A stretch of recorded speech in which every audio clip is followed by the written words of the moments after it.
aiwa vakomana voya vachicriticize speech yakatogwa nemutungamiri wenyika vaemasondanzo mnangagwa vachiona kuti aiwa vamwe vakomana aiwa vari kumirira chokwadi aiwa vachiabusiwa kana vachiviolatiwa marights avo nevakomana vekumakotsi uko vachiti aiwa zviri kutogwa nemutungamiri wenyika ari kutaura zvinhu zviri positive zvoita nyika yeprogress pazviri kuitwa nevamwe vakomana kumakotsi uko zviri kudzikisira mutungamiri wenyika sambira mashoko anobuda nyika panapa aiwa ndopanda kuti bosubscribe like woturn on the bell icon tipinda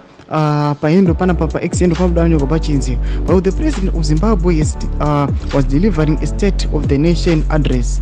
Amos Chibaya was appearing in a magistrate court due to his statement that his country is not a Mnangagwa dynasty, which is seen by the state as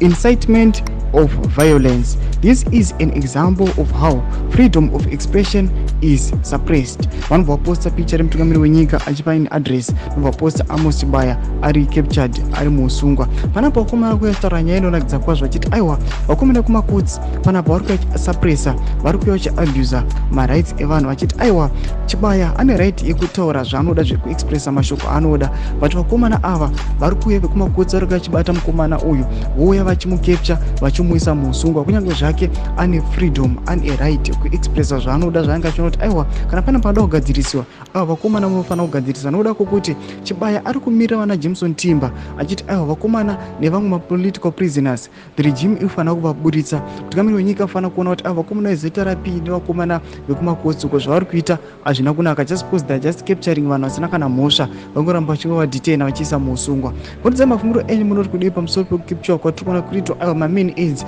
aNelsonchamisa. Pinda comment section medu kutidzai mafungiro enyu, musanosubscribe or like, and turn on the bell icon.